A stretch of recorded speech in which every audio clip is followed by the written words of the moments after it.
radiotherapy. I have experienced this thing. Okay, when we tell to technologists, radiation oncologists, medical physicists, it depends upon the individual. Once I was traveling in Mumbai in a cab, and that I was sitting in the back seat. So driver told me कि sir आप seat belt लगा लीजिए. तो मैंने उसको मजाक में कहा, मैंने कहा यार पीछे तो जरूरत नहीं है. He said नहीं, we want your safety. So I think safety is a very individual thing, and it has to be enforced and it has to be practiced.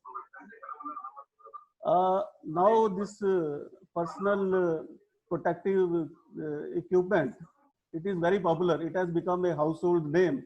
But from radiotherapy point of view and from radiation safety point of view, it is not new to us. Whenever there is any emergency where contamination is there, so this kit is used, and it is called nuclear personal protective equipment, or there is another name, nuclear radiation protection suit, and it is also known as a hazmat suit, hazardous material suit. So this we are using, and I will show you some of the slides where this might be required.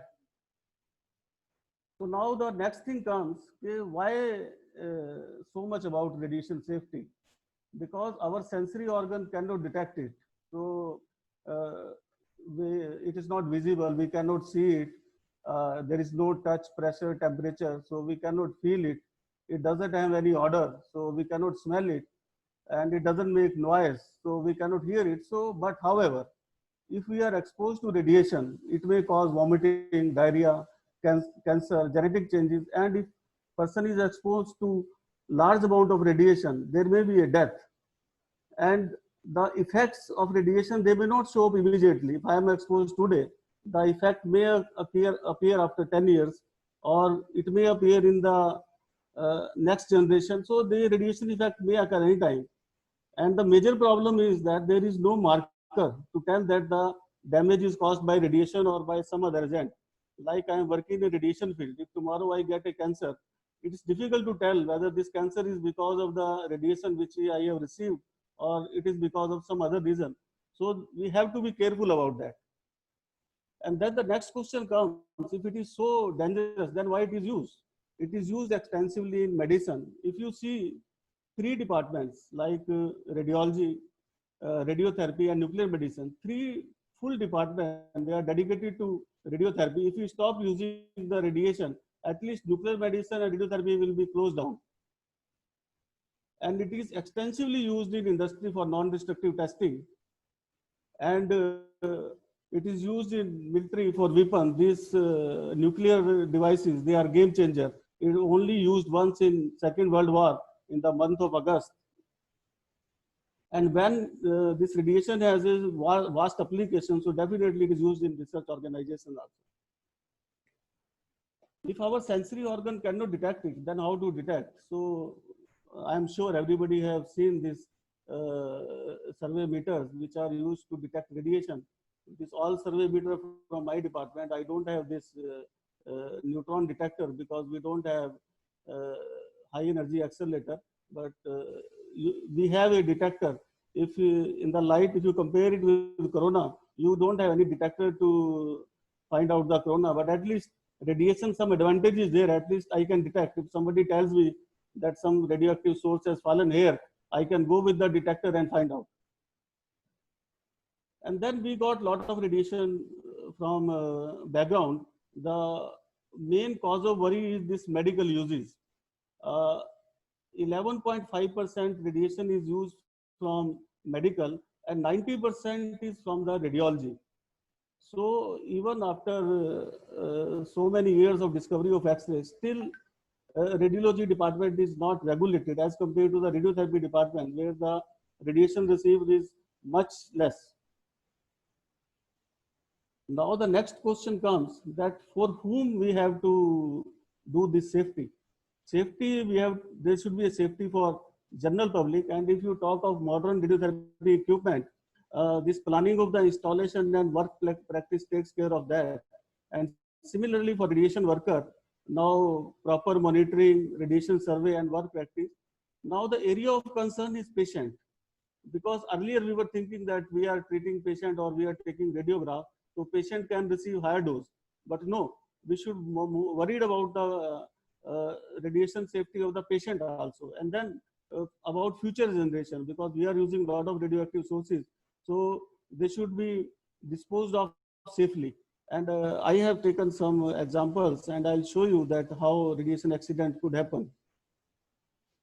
So this is the diagram which is from the old earlier radiology department, or you can see it looks like a barber shop. You have a 3 X-ray machines and 3 person would have been treated same time. So there is no safety, because there was no concept of radiation safety at that time when this department would have been established. And as compared to these modern radiotherapy departments are much safer. Now we have built-in radiation safety and operational radiation safety. We use sealed radioactive sources in radiotherapy department and open radioactive sources in nuclear medicine. And these sealed radioactive sources or open radioactive sources, they are well protected. When we move these sources from one place to another, they are transported in a approved container. And if we are using any radiation generating equipment, then it is type approved by AERC. Without a type approval, we cannot purchase the equipment. And then we have a layout of the radiotherapy department, nuclear medicine, radiology. They are well approved by the regulatory body, which is AERB in India. And then we have a operational safety. We carry out the periodic quality assurance test. We employ the qualified personnel. Otherwise, we will not get permission to start the department. We have a proper quality assurance and safety tools. We have a personal monitoring service. So we are monitored if we are getting radiation, any excessive radiation. We use all the calibrated instruments, and then there is a process in place for the safe disposal of the unused radioactive sources. So as I told that inception of the department, there is a radiation safety. These all drawings, layout drawings, they are approved by AERB. And then we have a controlled and supervised area. In controlled area, radiation is higher, so access is limited. And these are the supervised area where control console is there. Here radiation is less than the controlled area, but only radiation worker can work there because they have a TLD and they are monitored. So safety and quality, they looks different, but they are related, because the ultimate goal is the delivery of high quality of radiation treatment. And safety, it relates preventing error, and quality is a subjective issue, and treatment is executed within acceptable clinical tolerance limits. Like when we talk of dosimetry, so we say that our dosimetry is accurate within 3%, and we talk of dose delivery, so we say that the total dose is delivered within plus minus of 5%. So history is very important as far as radiation accident is concerned. We have to learn from the mistakes committed by others. If we learn by committing the mistakes, then it will be a very expensive thing. So as we all know that X-ray were discovered in 1895, and within 5 years, because Röntgen did not file any patent for its invention, and neither Madame Curie filed any patent for radioactive source. So within 5 years, 170 cases of radiation injury were recorded because it was used extensively in medicine. And by 1922, many radiologists had died. And now we have to see, today the risk is same or it is higher. If you talk of the radiation safety regulation and the type of the equipment which we have, so I would say that the risk is much smaller. But if we ignore the safety, then it could be higher. So there is a memorial in Germany on which 160 names were there initially, and then they added the 4 plaques, and the total 350 names are there in the memory of the radiation worker who died using radiation. So in Netherlands, one physicist, he got the radiation X-ray machine similar to the X-ray equipment used by Ronjan, and he took the radiograph of the specimen of a hand, and that physicist found that the radiation given was 1,500 times higher, and it took 90 minutes to image, as compared to the few milliseconds which the same image can be taken with the modern X-rays. And this reference is taken from this website.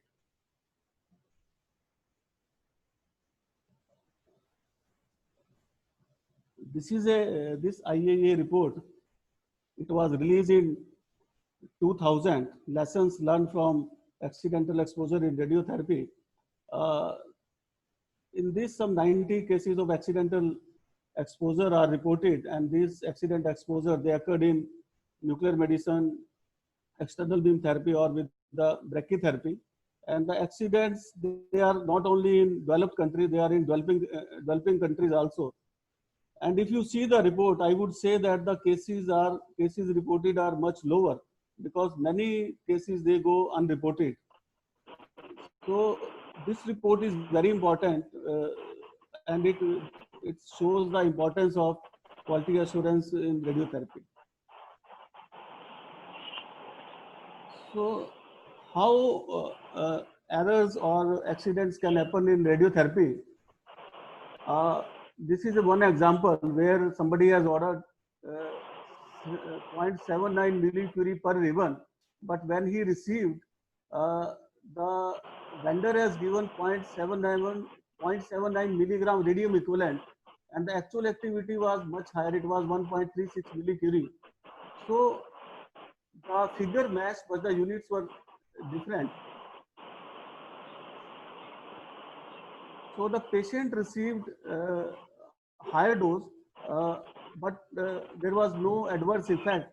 So when we are ordering the radioactive source and then when we are receiving, so it is important to check the activity, how much we have received.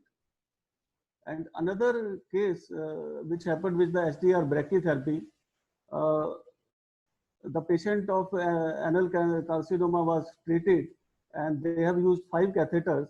And in one of the catheter, when the source was entering, there was a difficulty. And during the treatment, the source cable broken off, and the staff there, they ignored it. They did not see the gamma zone monitor. They did not carry out the survey, and the radioactive source remained inside the patient body for 4 days. And when this catheter was removed, so the staff nurse, she put the radioactive source in the bio waste material, and in that process, many people, they got exposure, and the patient died of acute radiation exposure. So it is important where, like, sometimes we feel that it is a remote controlled machine, so everything is fine. So this cable may break during the treatment. So once we are releasing the patient, so we should see that source is back, and gamma zone monitor is showing no radiation. So this is a famous Panama accident where the physicists try to overcome the limit of the shielding block, because in TPS there was a facility to use only 4 blocks, but they have to use 5 blocks. So just they manipulated and some operation, and they put 5 block as a single block. And during that process, because we have to understand that the planning system, whatever we are using, they are for specific need and they are for specific requirements. So we should not play with them unnecessarily. We should know the limitation of the equipment, and we have to use accordingly. So uh, during that process, the treatment time calculated by the computer was higher, and they treated 28 patients, and the radiation dose was higher. And in that process, the 5 patients, they died because of the overexposure. So there is a caution that whenever you are using a computer, so one should be bit careful that what is the output, and one should try to check it manually. And there is another incident which happened in a radiation facility where it is used for the sterilization. Uh, there is a conveyor belt on which these big cartoons are put, and then they are irradiated in the gamma cell, big gamma radiation facility. So the source rack got stuck, and the person he entered inside that radiation facility, and he was exposed to very high doses of whole body radiation, 10 to 20 gray, and this person he died within 3 weeks. So radiation cannot be taken lightly. There is an interlock. We should not try to bypass it.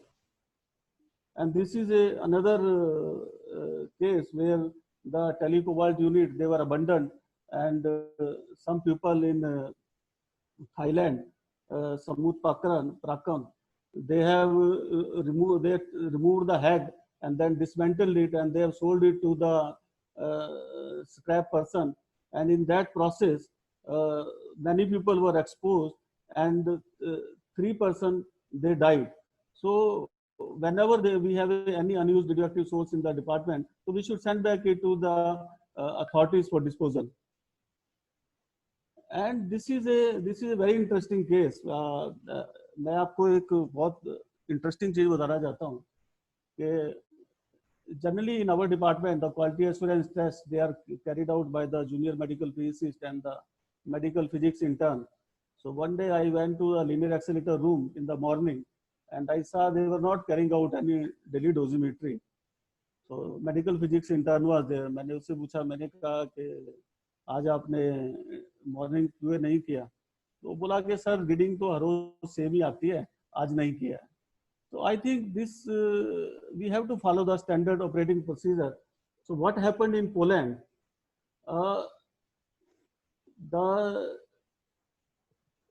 After a power failure, there was a failure of the monitoring unit, monitoring unit which was dosimeter, which was calculating the monitoring unit. And then after power failure, then when machine was restarted, they treated the five patients, and because the monitoring unit monitor was not working, it went out of order. So they were given more dose, and then 2 patients they felt they experienced itching and burning. So because the dose monitoring system was not functioning, so dose delivered was higher. And so this is a random error. I won't call it as a systematic error, because power failure can occur anytime, and this is a general practice. When there is a power failure, we restart the machine and then presume that everything is okay. So here, this fault could have been detected if technician would have been little bit vigilant, because generally technicians know that the machine is taking more time to deliver the same amount of radiation. So in that case, if technician has noted this thing, that machine is taking more time, so this error could have been avoided. Hello. And so these are some of the diagram pictures which I have taken from the net, and which shows that these persons, they received the higher amount of radiation. And this is the famous incident which happened in 2010 in Delhi, where this gamma cell was sold to scrap dealer, and then he dismantled it, and then radioactive sources were removed, and in that case also 1 person died. So you can very well imagine, even after 110 years, radiation accidents are happening. So we have to be little bit vigilant.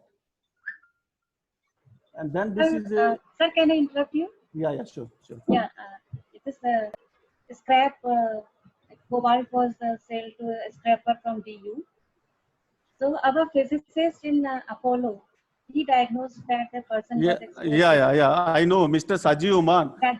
And he contacted me also at that time, that sir, this is the case, and I remember that how difficult it was for him to convince the Apollo management to inform the AERB. Yeah. No doctor could diagnose that, but he only diagnosed. Yeah, that's right. You are very right. And he did a commendable job. Had he not detected, so many people would have died. Yeah. And that person has kept that source in his money box. And keep with his hand like this. Yeah. So a particular injury he found there. Yeah, I remember. Yeah, thank you. And then there is another case in Scotland where this data was transferred from computer to chart manually, and in that case the higher dose was delivered and the patient died. So it is still it is not clear whether the person died of radiation or died of some other reason.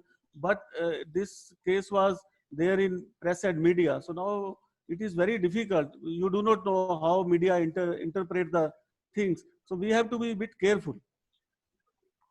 So how we can avoid all this incident? So the only answer is quality audit. The quality audit, it could be external, it could be internal. Generally what we do, if I calculate some chart, so I give it to my another colleague to check it. So this is a internal audit. And then if it is always better if the audit is carried out by the external agency. So the external audit is very effective, like in radiotherapy. Uh, we have a external audit for output of the machine. So BARC, in collaboration with the IAEA, they send the TLD capsules and this TLD stand. So what we have to do, we have to irradiate this capsule to a known dose, generally 200 centigrade. And after irradiating, we send back these TLD capsules to the BRC, and then they check whether the dose delivery is within 3 to 3.5% or not. So, and this is a voluntarily.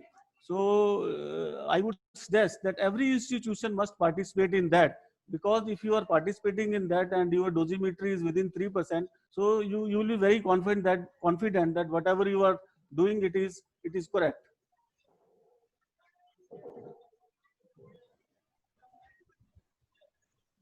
So every hospital has a system in place. We carry out some daily quality assurance tests, some weekly quality assurance tests, monthly, annually, and then whenever they are needed, if machine is repaired by the engineer, then we carry out a quality assurance test. So there are battery of tests for every equipment, for every part. It is not possible to discuss each and everything, and it is a highly specialized area. You have a different test for cobalt, different test for Linux, different test for imaging system. If you have a gamma knife, you have another set of quality assurance test. If you have a cyber knife, you have a different set. So there are lot of tests. There is lot of tests has to be carried out. It require a lot of expertise. So now let us see some of the basic thing. The equipment which we are using, they are generally isocentric equipment, and isocenter is a point. It is a point. It is a uh, it, isocenter is a point in a space around which gantry rotates, and the axis of rotation of gantry and the axis of rotation of collimator, axis of rotation of couch passes through it. So this is a one point. If you put your tumor at the isocenter and if you move any part of the gantry, so it will the isocenter will remain inside the tumor. However, like in telecobalt machine, we have a tabletop which you can also rotate, but this tabletop is not isocentrically mounted because its axis of rotation is here. So one has to be very careful. If they are using isocentric technique, they should not move the tabletop of the couch. And then these are basically in isocenter. In every machine, isocenter can be changed by three things. If there is a change in mechanical structure, so then mechanical isocenter will change. If there is a change in optics, if you have changed the bulb, field light bulb, or if you have changed the crosswire, so optical isocenter will change. And then there is a radio isocenter. If there is any shift in the cobalt source, if there is any shift in the targets, so radio isocenter will change. So we have a system in place to check the mechanical isocenter, optical isocenter, and the radio isocenter. Radio isocenter can be checked by taking a star shot, by sandwiching the film between two slabs of the phantom, and then you can give exposure at different angle, and then you will see this is the star shot. And optical isocenter can be checked. If you put the one, you either you can take a syringe or you can use the ISO align test tool, which has this pointed pointer. So this you can match with the crosswire. And if you rotate the gantry, so the position of the pointer and crosswire will not change. Like I have just taken two photographs. So here you can see this ISO crosswires are matching this pointer, and then when I have rotated it at 180 degree, so still it is fixed to the crosswire. And mechanical isocenter can be checked when you rotate the gantry. I am having a small video to show you.